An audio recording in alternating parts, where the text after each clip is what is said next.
because we're in the middle of something else going on here. Nothing to do with Donald Trump. We're in the middle of what I'd call, other people call, the fourth industrial revolution.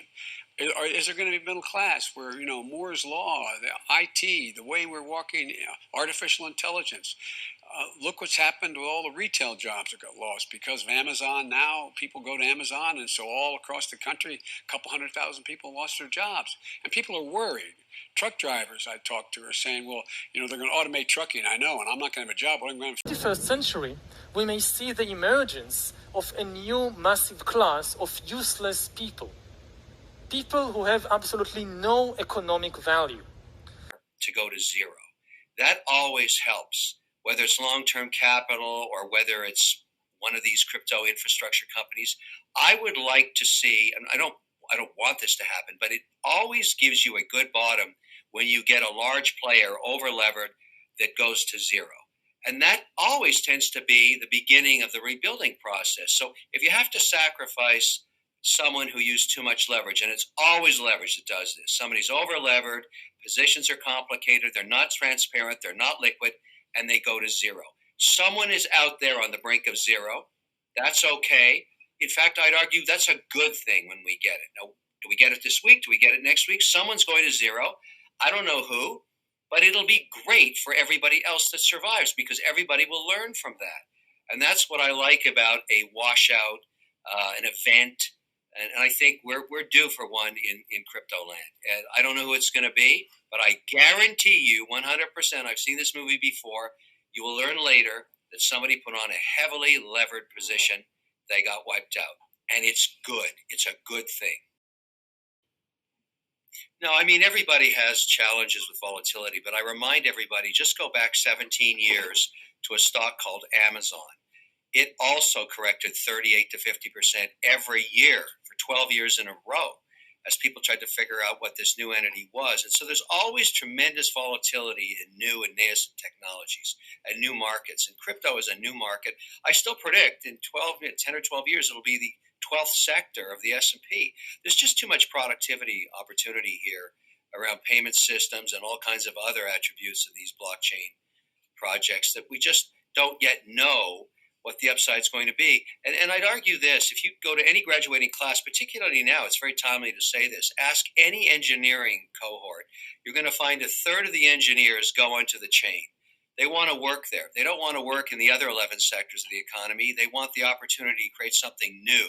And that's why you've got so much intellectual capital going into this space. You know with certainty down the road that the next genius ideas are going to come from this. Any college, any university, any engineer, they all want to work on the chip.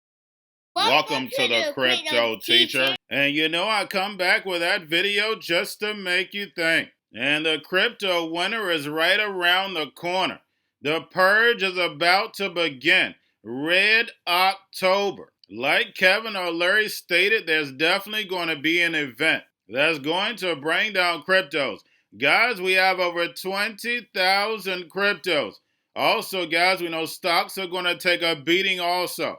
The NWO has to destroy this legacy market in order to give the fourth industrial revolution life.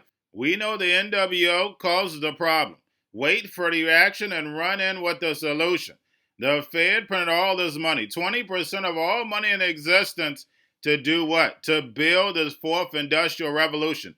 It was a reason behind it.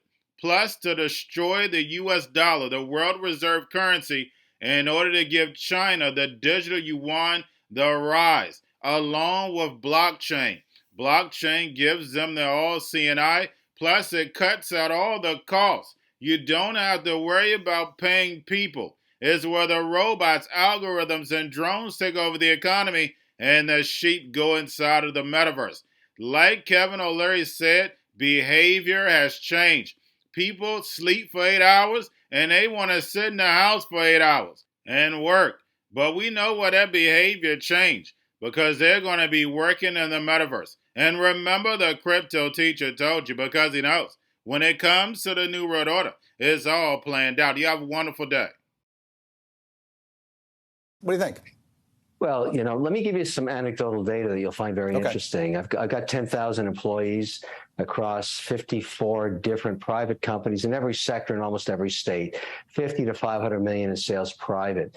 We thought that we couldn't get 15% back to the office, primarily in accounting, logistics, and compliance departments who sat in cubicles in the basement.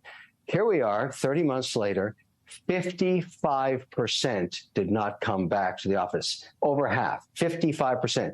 When we threaten them with saying you lose your job if you don't come back, they say, great, I'm going to work for somebody else. Our CFO has never seen our headquarters, and she is one of the best and the brightest. Couldn't get her back. So the world's changed, the economy's changed. For every job, we're going to a different economy, and we're going to be learning more about that as we go. But clearly, we're learning that things can be done from remote locations. We're learning that technology can replace people even more than we thought. We're not going back to the same economy. We're recovering, but to a different economy, and it'll be one that is more leveraged to technology. And I worry that that is going to make it even more difficult than it was for many workers. In Silicon Valley, and my friends who work in technology know that what we did to the manufacturing workers, we are now going to do to the retail workers, the call center workers, the fast food workers, the truck drivers, and then even bookkeepers, accountants, insurance agents, lawyers, and on through the economy. So what happened to the manufacturing workers is a very clear sign. This effort. And China has big plans for this. They intend to seed their digital yuan into the global environment by giving it away to visitors at next winter's Olympics. When they arrive at the airport, they're going to get yuan digital wallets. They're going to receive digital yuan. They're going to use it throughout their visits to Beijing, and then they're going to take it back to their home countries. They see this as a huge advantage. Why? Because who controls the underlying protocols, who controls the underlying standards of the future of money will control the future of money.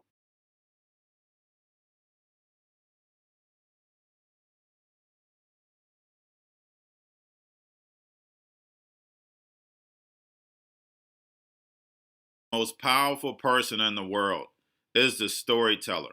The storyteller sets the vision, values, and agenda of an entire generation to come. Steve Jobs. And guys, I truly believe in this. When you look at the New World Order, they're the storytellers. And that's the reason why I wrote my New World Order book. But guys, now it's time to change the current generation. And I wrote 3 kids' books. I love the Trinity because I understand the power that's in it. So I have 3 books. We have an opportunity to change the generation, to educate, not just me, but I want to show you that I take action on a daily basis.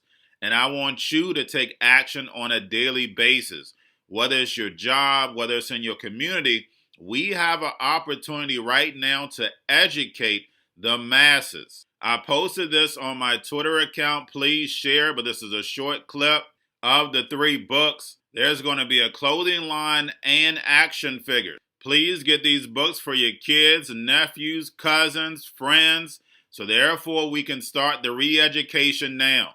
Because as we see, the 4th Industrial Revolution foundation is definitely here. Robots, algorithms, drones, taking humanity out the picture. We have to re-educate.